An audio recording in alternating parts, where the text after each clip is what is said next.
For section 5.3, we're going to focus just on specifically scientific notation and that application with the exponents. But just a quick recap of what scientific notation is. We have to remember that the first number must be in the ones place.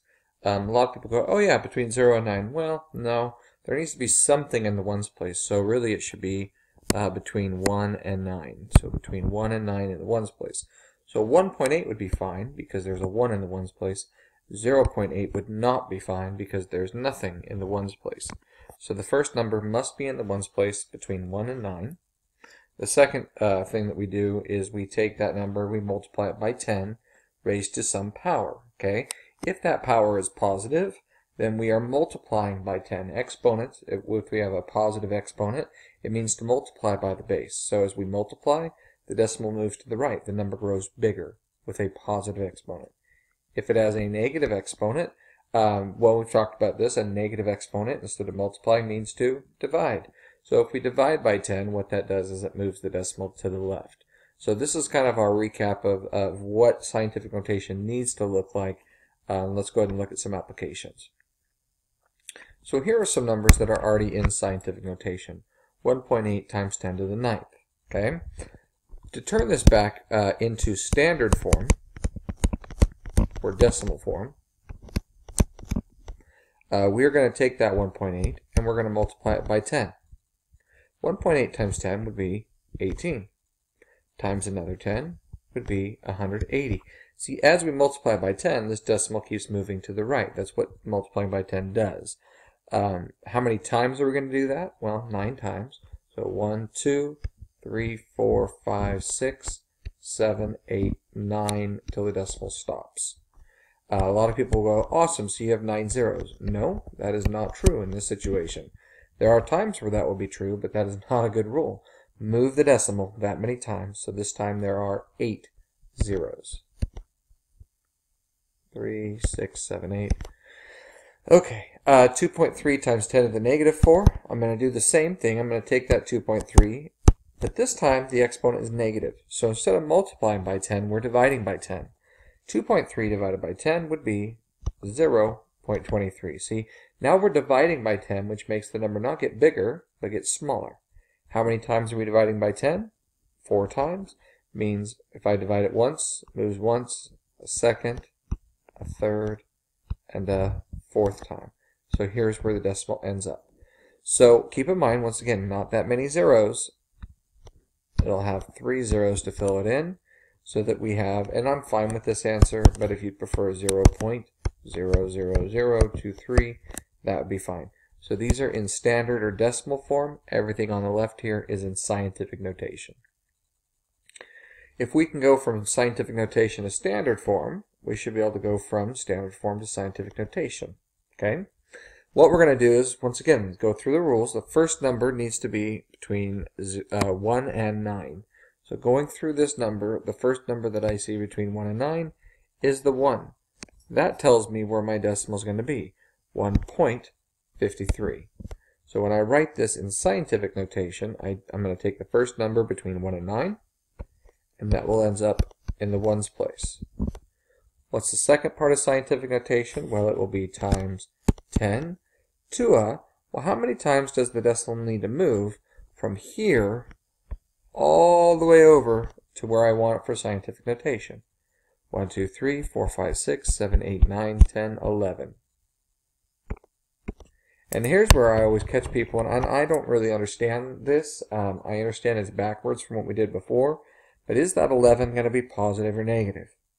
Well, a lot of people go, well, we just moved it left, so it needs to be negative. And I go, well, this says take 1.53 and divide by 10 11 times. Will that make it bigger or smaller? See, that makes it smaller. I want it to get bigger, which means that exponent needs to be a positive 11. How do I know that these are equal to each other? Because if I took this 1.53 and I multiplied it by 10 11 times, it would end up turning back into the number we started with. Okay? 9,547.3. What is the first number between 1 and 9?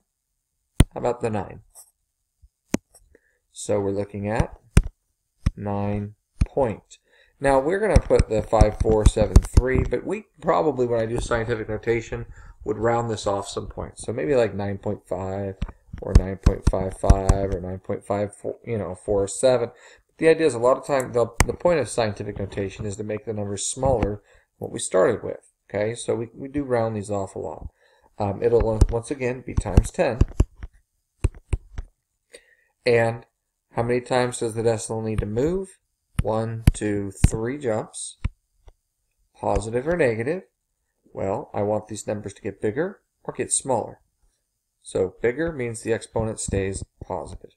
So like I said, it wouldn't bother me if we rounded these to 2 decimal places. I'm not sure what the homework's going to do with that. But this wouldn't bother me because that's really the purpose of scientific notation. We got scientists that deal with really big numbers and really small numbers, and we are finding a smaller way of writing those numbers, kind of an easier way of operating with those large and really small numbers.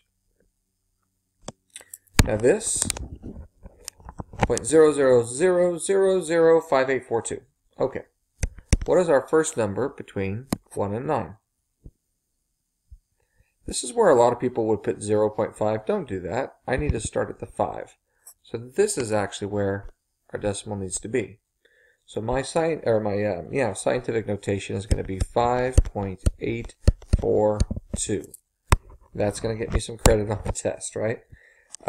Scientific notation, we have times 10 to some exponent. Well, how many times did the decimal move from here to here?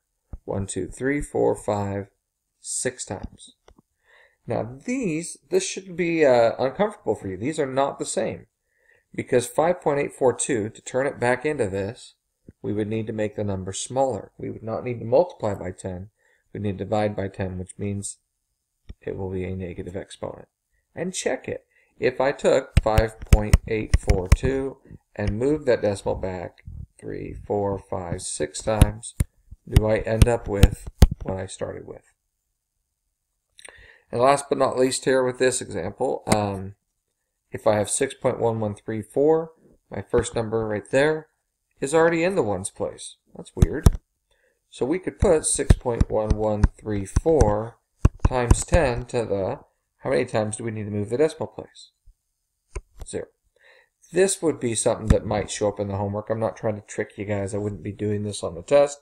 But technically that would be putting that number in scientific notation. I wouldn't need to move the decimal place, so that exponent would be 0. Last but not least here, let's show a couple applications. Why are we having this? Well, because sometimes I'm going to multiply really big numbers and really small numbers, and you're going to have access to your calculator. And I'm going to show you how I would use the calculator with this.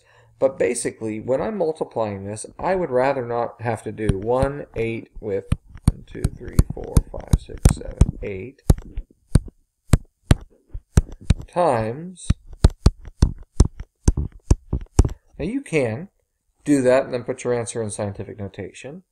Or what I would do is I would multiply the 1.8 with the 2.3. What is 1.8 times 2.3?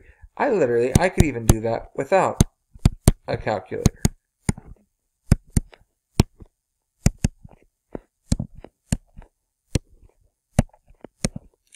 Four, 1, 4. So we have 4.14, and then I have times 10 to the 9th times 10 to the 4th. I can use our exponent rules and make that 10 to the 5th. So I was able to multiply those two numbers pretty quickly without a calculator. And so that's one of the benefits of this. I'm going to double check 1.8 times 2.3. 1.8 times 2.3. 4.14 times 10 to the 5th. Like I said, I could double check.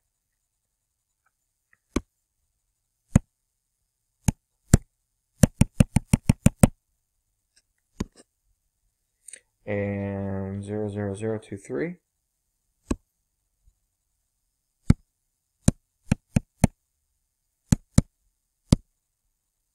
And that would be 4.14 times 10 to the 3/4 fifth. So what we got? Pretty snazzy. Last but not least, and this one's a little weirder, and I wouldn't write it like this either, but basically we can multiply and we can divide them. I would rather think of this as 7.2 times 10 to the negative 7, all divided by 8 times 10 to the 6th. Once again, why would I ever want to do this? Well, you're going to be dealing with multiplying really big and really small numbers in the sciences, right? So I could divide 7.2 by 8. In fact, I could do that without a calculator even. And so these two divide to give me 0.9 times 10 to the... Now these don't match up, so what I'd need to do is I would need to do negative 7, bring up the 6. So it would be 10 to the negative 7, 10 to the negative 6, combines to make 10 to the negative 13. Okay? This is not our final answer, so just be careful with that. And like I said, you're going to have access to the technology. I'm just showing you how I could do this without the technology. But we need to write this because this is not scientific notation. We cannot have that 0 in the front. So if you're real clever, you could make this 9 times 10 to the... what would it need to do? Negative 12, I think. Okay. What I think most people would be more successful with is to put this back in decimal form, which means I'm going to move that decimal back 1, 2, 3, 4, 5, 6, 7, 8, 9, 10, 11, 12, 13. I think I might have done it wrong, huh? And then when I want to turn it back into this, I want to know how many times to move it over here, which would be 1, 2, 3, 4, 5, 6, 7, 8, 9, 10, 11, 12, 13. Yeah, see, this was supposed to be a 14. What would I probably do with this? I would take 7.2 and divide it by 8. And this is what I would do if I were you. 7.2 divided by 8. Get the 0.9. And then take 10 to the, what was it, negative 7, divided by 10 to the 6th.